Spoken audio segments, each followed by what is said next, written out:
Buenas tardes. Hola, buenas tardes.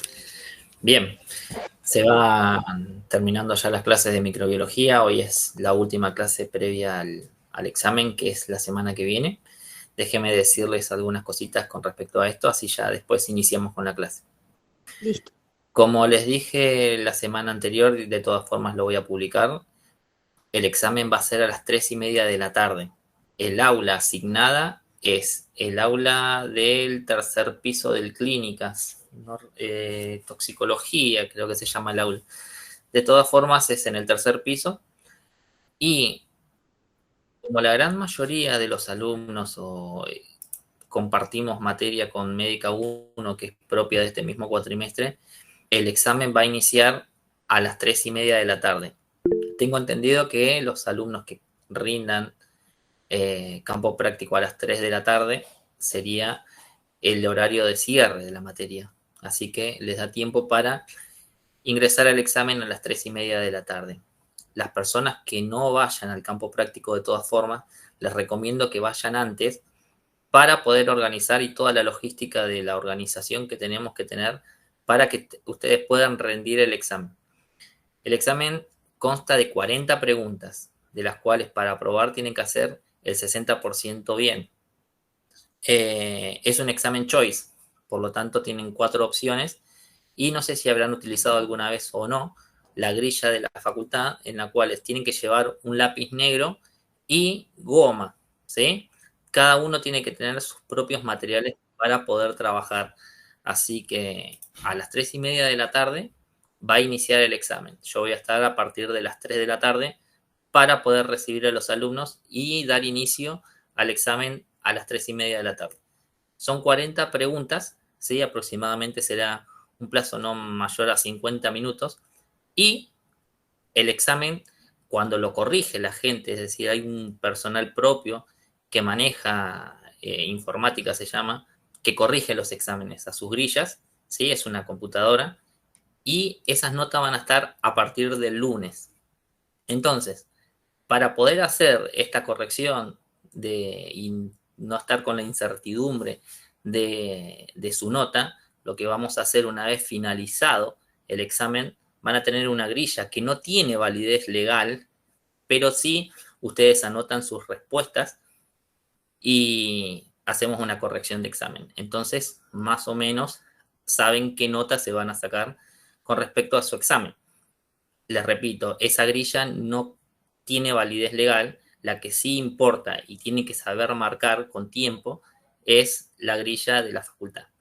Entonces, repito, 3:30 de la tarde inicia, lleguen antes, es en el tercer piso del Clínicas, lleven su lápiz, su goma y bueno, si puede llegar a ocurrir, tengan sacapuntas a mano o algo porque el lápiz es cualquier lápiz, es 2B o 2HB. Y si no dice nada el lápiz, es el más común de todos, así que de seguro es el lápiz 2B. Así que lápiz negro y bueno, ¿sí? ¿Alguna consulta con respecto a esto?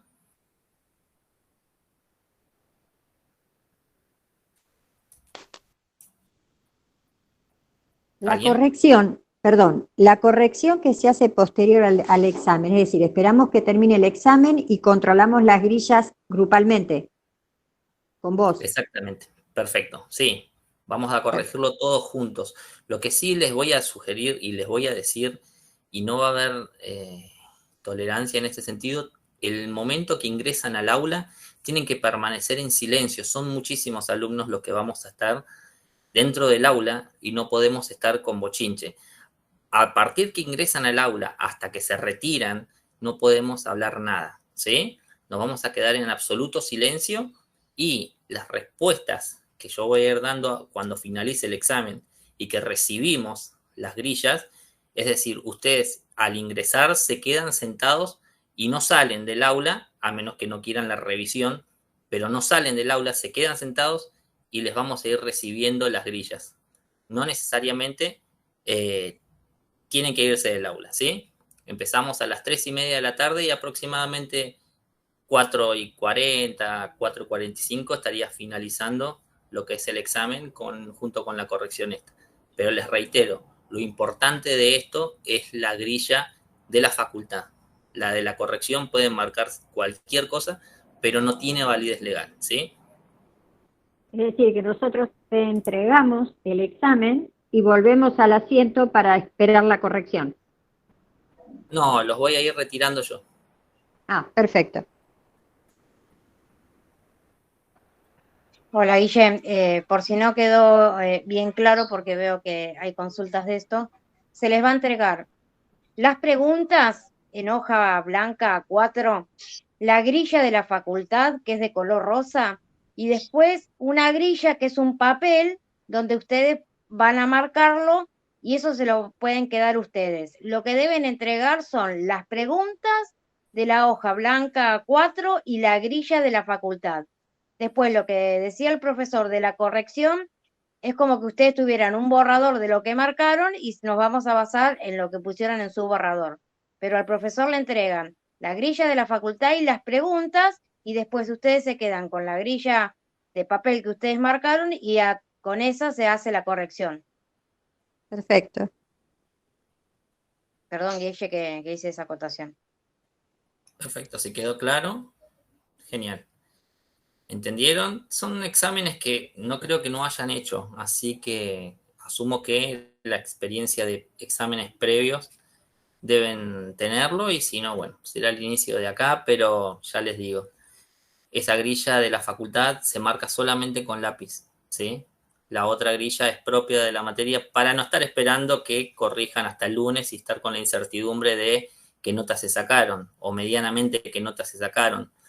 Esa grilla que les damos como borrador, es más, si no llegan con el tiempo, la importante que tienen que marcar es la grilla de la facultad. La otra, bueno, pero marquen sí o sí la grilla de la facultad. Esa es la prioridad principal, o al menos lo que les recomiendo que terminen. ¿Alguna consulta más? ¿Alguien?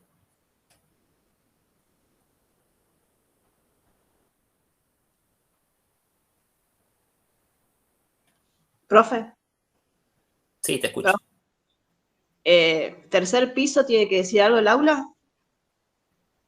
No sé, Cele, si me podés confirmar, averiguar ahora, pero creo que es toxicología, ¿no? Aula 30. Aula bueno. 30. Apenas están en el hall, su mano derecha, si mal no recuerdo, es esa. Recuerden llevar libreta o DNI para acreditar que son ustedes.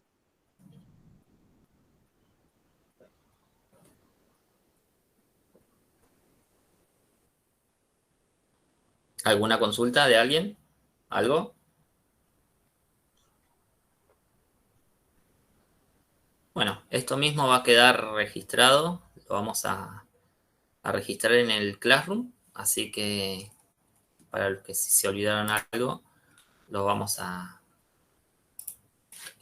dejar como evidencia, así que ya podemos empezar en la clase.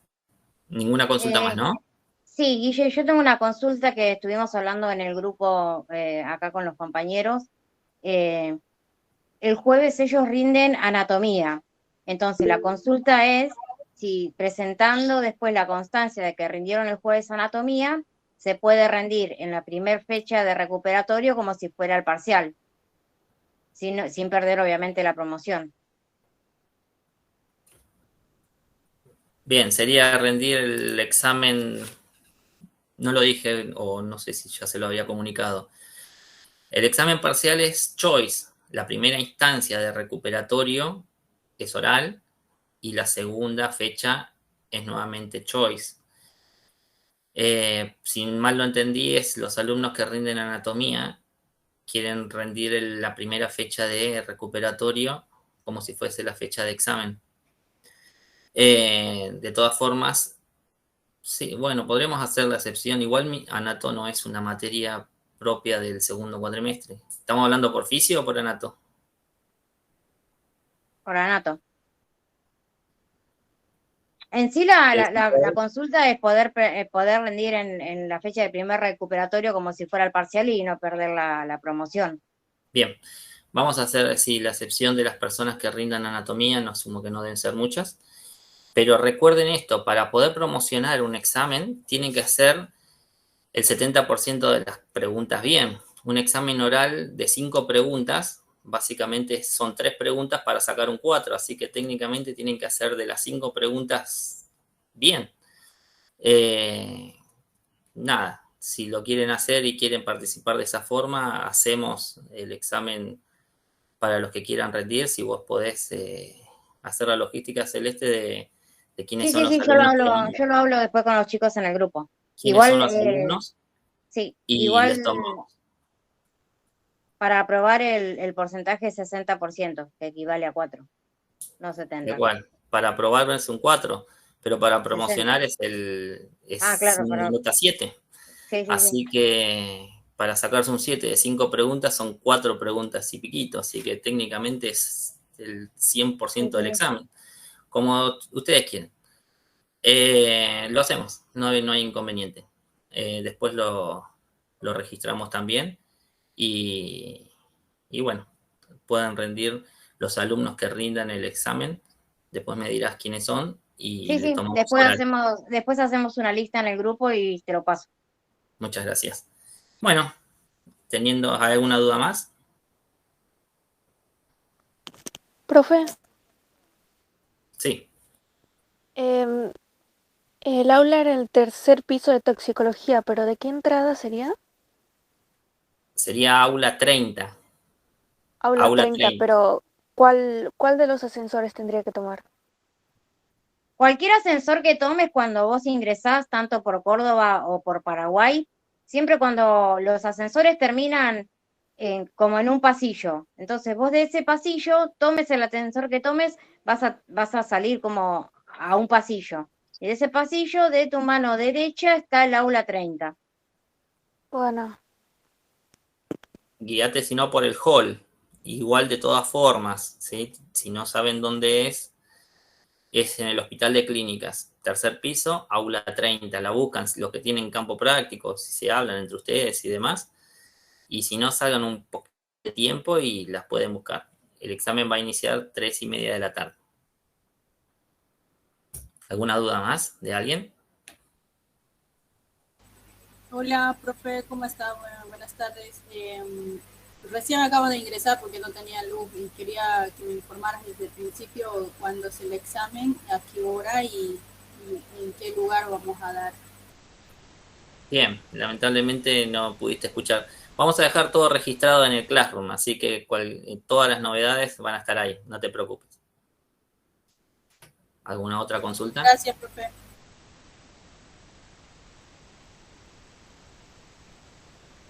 ¿Alguien? Bueno, vamos a dar inicio a la última clase del día de hoy, que son las infecciones dérmicas, ¿sí? Voy a poner el PowerPoint y para aislar me voy a colocar unos auriculares. Ahí les consulto si se ve.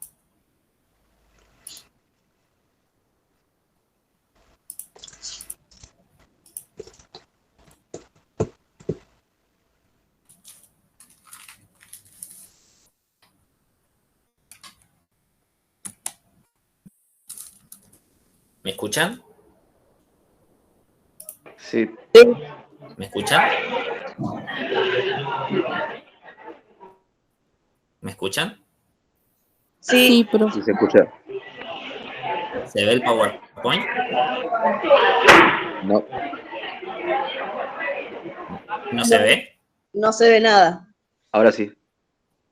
Ahora sí. Bien. A ver.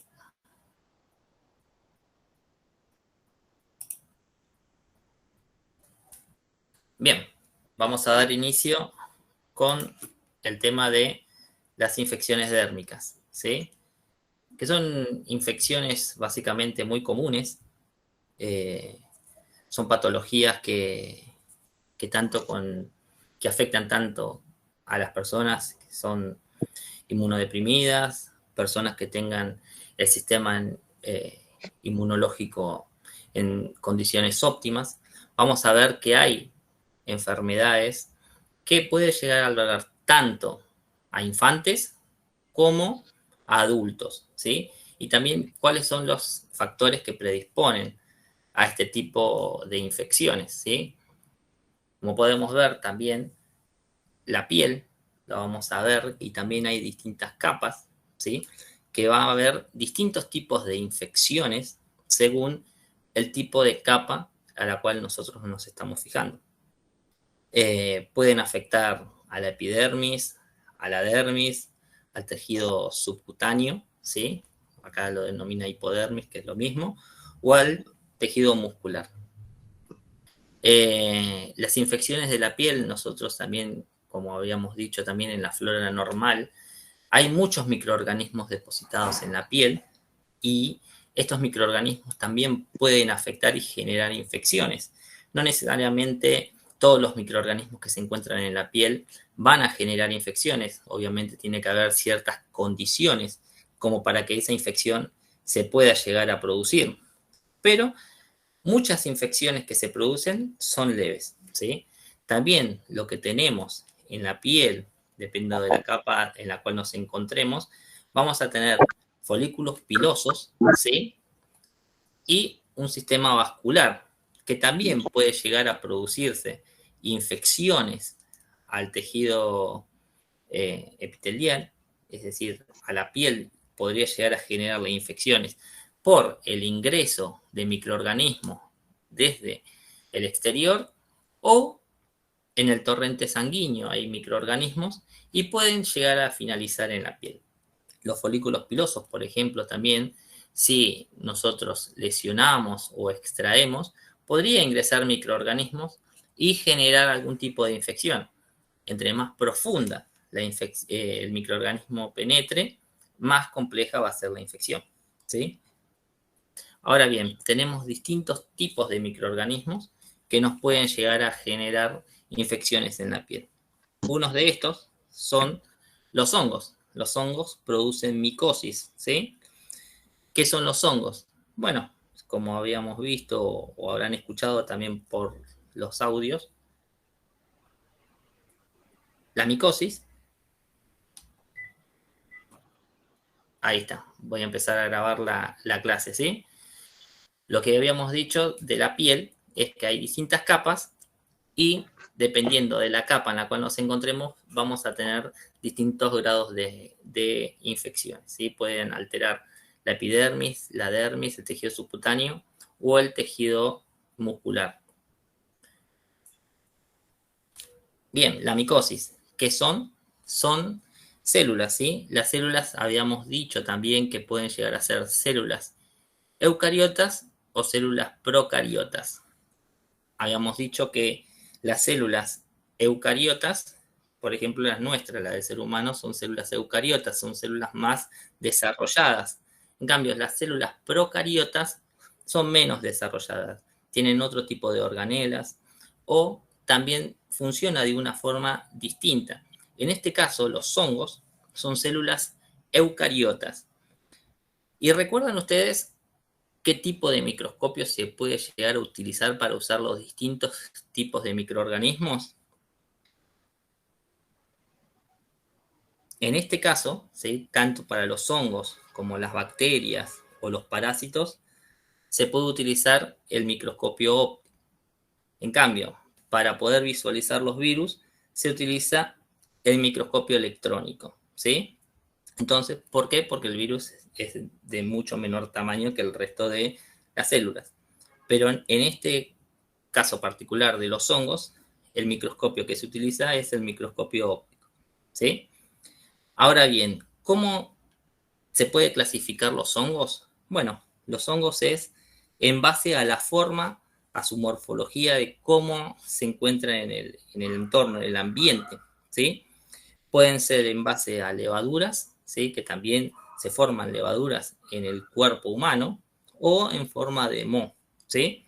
Todo depende de cómo es la organización. Y para poder saber qué tipo de tratamiento se le brinda a las personas que cuentan con micosis es antifúngicos. Entonces, el tratamiento que les vamos a dar a las personas que presentan algún tipo de hongos son antifúngicos. los antibióticos son para las bacterias, los antifúngicos es el tratamiento para los hongos, ¿sí? ¿Qué tipos de hongos podemos llegar a encontrar? Bueno, como habíamos dicho, podemos ver, según el tipo de capa de la piel, podemos encontrar micosis superficiales, subcutáneas, sistémicas y oportunistas.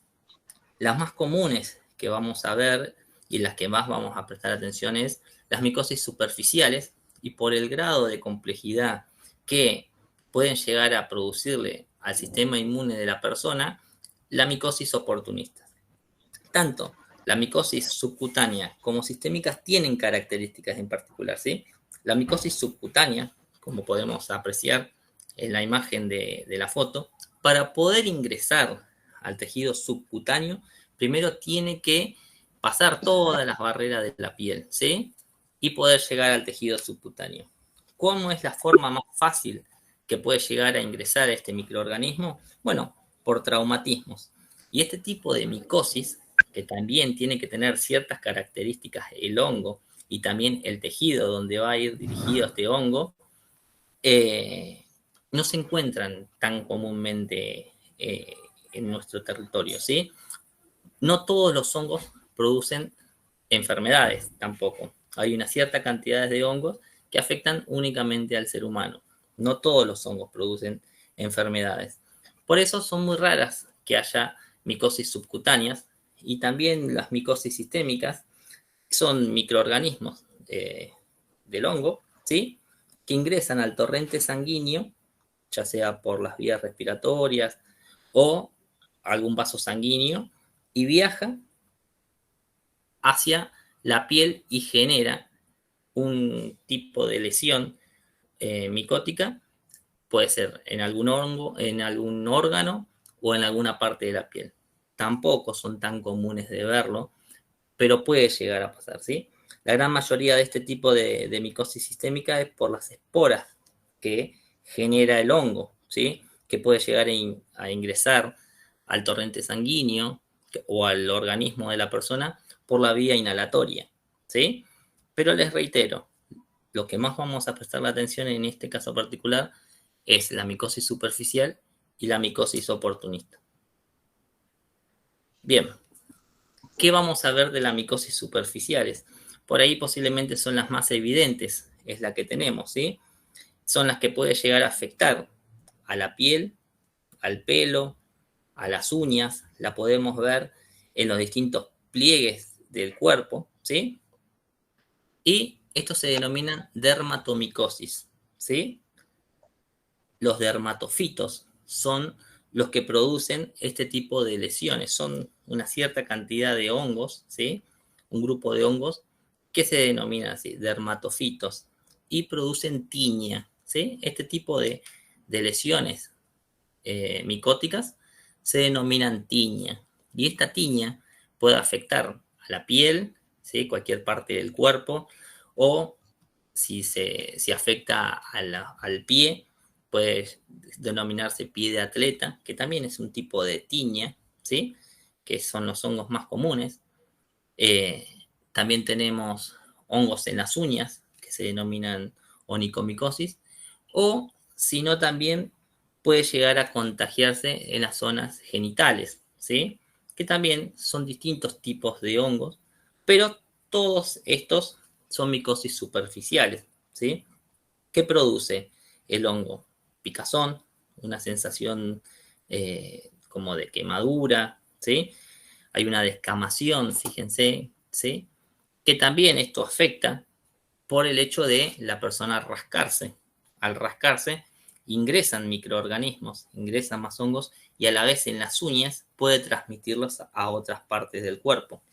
Entonces, ¿cómo hace la forma de contagio? Puede uno autocontagiarse o contagiar a otra persona. ¿De qué forma? Bueno, por los fomites también puede transmitir este tipo de lesiones. ¿Se acuerdan qué son los fomites? ¿Algún ejemplo de algún fomite? Peines. Bueno, por ejemplo, si hay hongos en el pelo, ¿sí? Pero si hay hongos, supónganse en el área superficial, Un fomite que algo muy común puede llegar a ser una toalla, ¿sí? O también el hecho de estar en contacto con la otra persona o compartir una pileta, una ducha, el gimnasio, ¿sí? Esto puede llegar a generar una transmisión de microorganismos. Y este tipo de hongos es bastante común, ¿sí? Se denomina tiña. Ahora bien, ¿qué sucede con microorganismos que son oportunistas? ¿Se acuerdan algún microorganismo oportunista que habíamos nombrado? Habíamos nombrado posiblemente algún hongo, bueno, también lo tienen ahí, que es la candidiasis, ¿sí? ¿Qué tiene que tener un microorganismo para ser oportunista? Bueno, básicamente el sistema inmune de la persona no tiene que estar en las mejores condiciones. ¿Por qué? Porque al disminuir las defensas, este microorganismo crece, sus colonias crecen, o personas que están con antibiótico-terapia, lo que hace es disminuir microorganismos de la flora normal y produce sobrecrecimiento de microorganismos, y en este caso la Candida albicans, para generar colonias, ¿sí? Este microorganismo, lo que podemos ver, que también es propio de la flora normal, puede llegar a generar una micosis oportunista en la boca, en el esófago, ¿sí? En la vagina. ¿Y quiénes son los más propensos? Bueno, los inmunodeprimidos o las personas que están con antibiótico-terapia, ¿sí? Hay otro tipo de microorganismos también que no son muy comunes, ¿sí? Como el Aspergillus, que también produce esporas que se encuentran en la vegetación, ¿sí? En el campo, y eso puede llegar a ser inhalado por la persona y terminar como si fuese una neumonía. Pero no es una neumonía, no es una bacteria lo que lo está produciendo, sino que son los signos y síntomas como propios de una neumonía, ¿sí? Que termina en todo el organismo, este tipo de hongo, ¿sí? El Aspergillus, y es muy difícil de poder realizar un tratamiento porque por ahí todos los signos y síntomas dan como si fuese una neumonía, pero es un hongo. Entonces, este tipo de situaciones también tenemos que tener cuidado y en cuenta, y nosotros cuando estemos, por ejemplo, atendiendo a personas, a pacientes en un hospital, bueno, nosotros tenemos que visualizar en la higiene si es dependiente o si es independiente, analizar, observar y también inculcar el hábito de la higiene, ¿sí? Por ahí ustedes ven que no se lava los dientes, o cuando están dando de comer ven la boca, o cuando realizan higienes, poder observar si puede llegar a tener una tiña, por ejemplo, es muy común. Por ahí el médico está basándose en una patología determinada, pero ustedes tienen que higienizar, lavar la cabeza, lavar los dientes, los ojos. Si encuentran cosas que por ahí les llama la atención, informarlo, porque por ahí el médico está tratando otro tipo de patología, pero está produciéndole por ejemplo, una micosis oportunista, por ejemplo, en la boca, ¿sí? Que no lo ve el médico por ahí porque no tuvo la oportunidad, digamos, ¿sí? Por eso es la interdisciplina de estas cosas. Y nosotros que estamos constantemente con los pacientes, tenemos que brindar este tipo de información, ¿sí? Por ahí la persona se encuentra internada por una patología que nada que ver con los hongos y ustedes en la higiene observan, ¿sí? Que tiene tiña. Entonces informan al médico para el tratamiento de esto porque observan que la persona se rasca mucho, ¿sí? Entonces, eso es la interdisciplina, ¿sí? Poder Hay que observar, evaluar, poder hay que informar. evaluar, Guille, ya que estás hablando de la higiene, que nosotros siempre la realizamos, en las personas obesas, en los pliegues, tienen que observar, porque por lo general las personas que se encuentran en reposo prolongado, aquellas personas que son obesas estamos hablando, en los pliegues de la piel, cuando realizan la higiene, fíjense de higienizar bien esa zona y si observan algún color verdoso o azulado, eso tienen que informarlo y obviamente limpiarlo bien para después si es algún hongo que le den un antifúngico.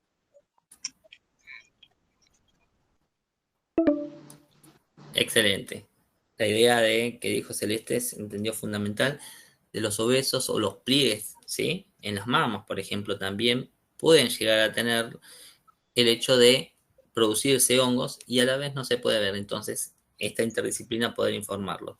Como dijo Celeste, ¿cuáles son el tratamiento de los hongos? Bueno, los antifúngicos.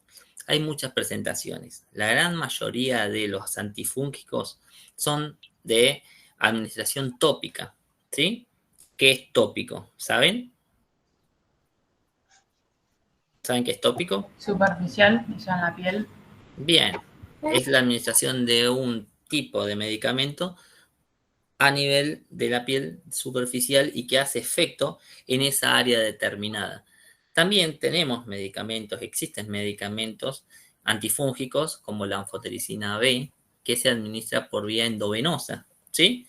Que también es bastante común aplicarla, pero la gran mayoría de los antifúngicos son de acción tópica, ¿sí?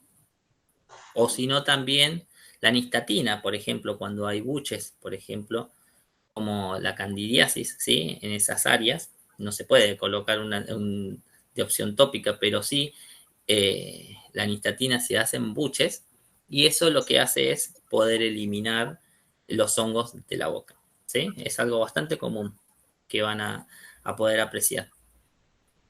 Bien, otro tipo de lesiones de la piel lo producen estos animales llamados artrópodos, ¿sí? Son animales invertebrados en sí, ¿sí? Y la escabiosis, ¿saben lo que es la escabiosis? ¿Alguien escuchó alguna vez? Por ahí lo tienen con otro nombre, es la sarna, ¿sí? La sarna que es propio por ahí de muchos animales, pero al hombre también genera, al ser humano también genera. ¿Y quién lo produce? El Sarcoptes scabiei, ¿sí? Este es un invertebrado, no es ni un hongo ni una bacteria, son como animales, ¿sí? Es un ácaro. ¿Y qué hace este ácaro? Bueno, penetra en los pliegues de la piel, ¿sí? En las muñecas, entre los dedos, en las axilas, y genera como unas cavernas y ahí pone sus huevos, ¿sí? Este tipo de microorganismo hay que tener muchísimo cuidado porque es bastante contagioso, ¿sí? En los hospitales, si llega a haber una persona que tiene escabiosis, obviamente nos los van a informar porque nosotros tenemos que tener un aislamiento de contacto, ¿sí? Con esta persona. ¿Por qué? Porque el contacto, no el contacto de un segundo, sí, pero un contacto estrecho, estar un tiempo determinado con la persona, no lo puede transmitir. Lo mismo utilizar fomites de esa persona o también en la misma ropa, ¿sí? ¿Qué genera esto? ¿Qué genera la escabiosis? Bueno, una picazón, ¿sí? Y esta picazón lo que hace es lesiones en la piel al rascarse que también pueden llegar a lesionarse y puede llegar a generar infecciones de otros microorganismos a la vez por generar rascarse de la misma persona, ¿sí? Fíjense cómo también la persona, aparte la picadura del invertebrado, nos genera este tipo de lesiones, ¿sí? Eso puede diseminarse por todo el cuerpo.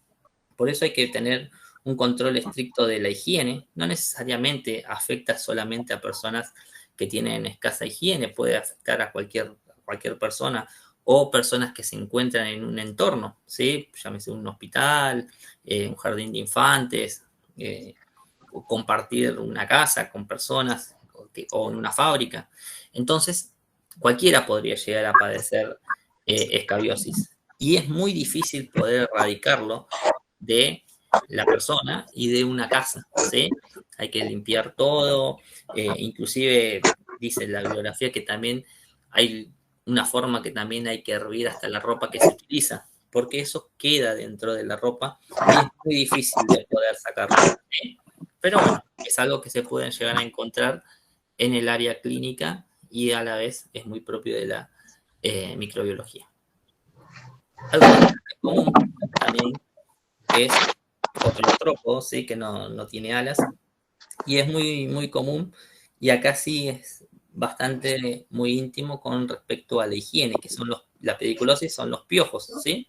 El piojo lo que hace es depositar las liendres en la cabeza y esto se disemina por utilizar objetos inanimados entre personas, llámese peines, toallas, que también se pueden llegar a encontrar en gimnasios o en lugares determinados que haya muchas personas, ¿sí? Este tipo de artrópodo también se encuentra este tipo de artrópodo también se encuentra en la ropa, ¿sí? Y por estar en contacto con la persona, también se pueden llegar a contagiar. Hay otro tipo de artrópodo, ¿sí? Chicos, silencien los micrófonos, por favor. Bueno. Hay otro tipo de artrópodo, ¿sí? Que también es un piojo, pero es piojo genital. Y este se denomina ladilla, ¿sí? La ladilla vive y convive con el ser humano en el vello genital, ¿sí? La forma de poder contagiarse la ladilla es por contacto sexual, ¿sí? O por compartir fomites. Y esto, como el piojo, ¿sí? No más que en el área genital, genera mucha picazón.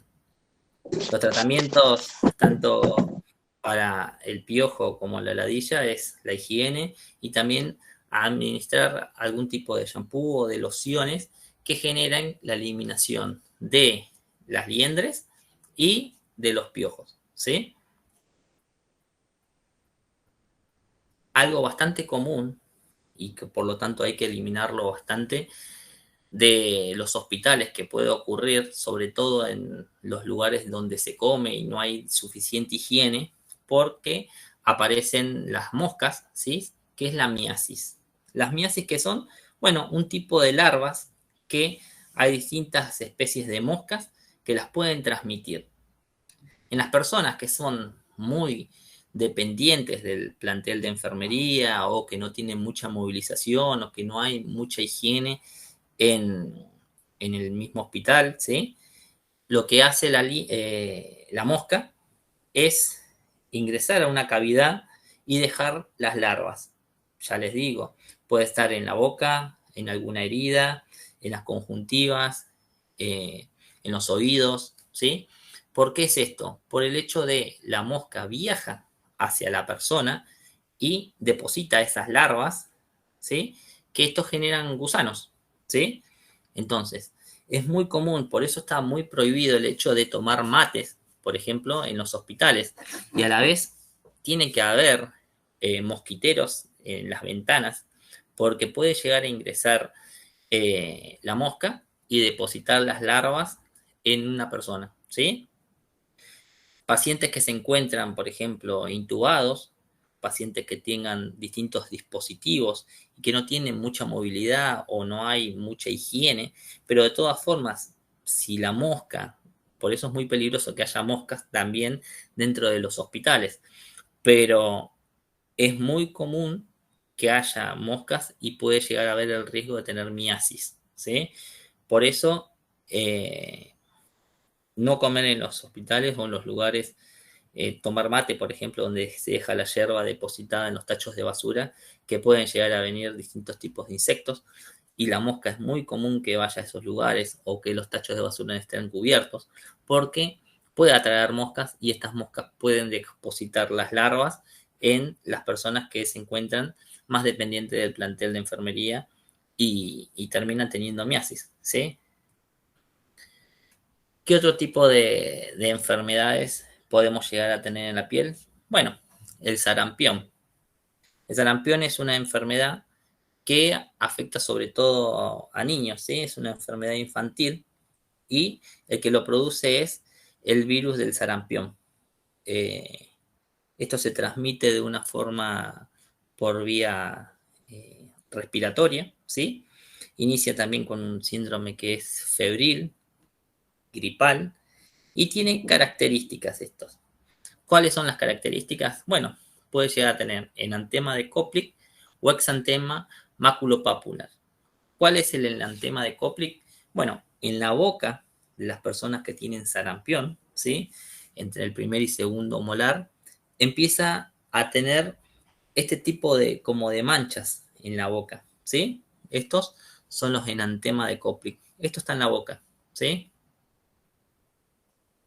Y el exantema maculopapular dura aproximadamente 2 semanas, ¿sí? Que es la incubación del sarampión. Y lo que se produce son como si fuesen lesiones en la piel, en todo el cuerpo, ¿sí? Que no, generalmente no genera ningún tipo de picazón. Y es muy evidente, tanto el enantema de Koplik como el exantema maculopapular del sarampión. Existe una medida profiláctica, ¿sí? Que es la vacuna del virus atenuado, o es la doble viral o la triple viral, que se administra a pacientes o a personas de aproximadamente 15 meses de edad, ¿sí? Entonces, es muy común este tipo de signos y síntomas del sarampión. Otra que es muy común también, que también genera lesiones en la piel, que es la varicela. ¿Quién genera varicela? Bueno, el virus varicela zoster. El virus varicela zoster es, primero y principal, el que produce, el microorganismo que produce la varicela, y de forma secundaria genera herpes zoster, ¿sí? Entonces, el virus de la varicela se denomina virus varicela zoster.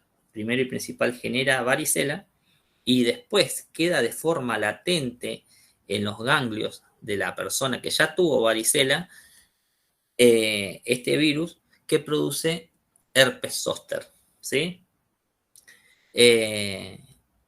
Primero y principal, ¿cómo se transmite? Bueno, también se transmite por contacto y también se transmite por vía respiratoria. Empieza con un proceso febril y primero y principal tiene estas como pápulas, ¿sí? Como esas vesículas que van evolucionando, ¿sí? Hasta tener costras. Estas costras y estas vesículas pican, ¿sí? Pican mucho. Inclusive si se lastiman, si se van rascando, puede llegar a quedarle la cicatriz a las personas que tienen varicelas, ¿sí? Por eso es fundamental no rascarse, no generarse lesiones porque quedan cicatrices en el cuerpo. Es muy riesgoso la varicela para las personas que nunca tuvieron de chicos y más de adultos si la llegan a tener, porque puede llegar a generarle encefalopatías o neumonías bastante complejas, ¿sí? Pero bueno, para poder diferenciarlo del sarampión y de la varicela, bueno, la varicela es el virus de la varicela zoster y primero produce varicela y queda de forma latente para las personas que ya lo tuvieron, que genera herpes, ¿sí? Que genera herpes zoster. Culebrilla, creo que también lo denominan al herpes zoster. Entonces, las personas que tienen herpes zoster tuvieron en algún momento varicela, ¿sí? Otro de los microorganismos que puede llegar a generarle lesiones se lo dejo así, lo pueden ver, en el cuerpo, ¿sí? Es el Mycobacterium de la lepra, ¿sí? O bacilo de Hansen, también se denomina. Y este microorganismo es bastante común, o sea, no es una enfermedad común hoy en día, era un microorganismo bastante común que generaba distintos tipos de endemias, ¿sí? ¿Cómo se transmite ese microorganismo? Bueno, se transmite por aerosoles, es por vía respiratoria que ingresa el bacilo de Hansen, ¿sí? Y este microorganismo crece de una forma dentro del tejido, dentro de la piel, de una forma muy lenta, ¿sí? Puede durar hasta 10, 12, 15 años empezar a dar signos y síntomas, porque todo depende del grado de inmunidad de la persona. Este microorganismo afecta fundamentalmente al sistema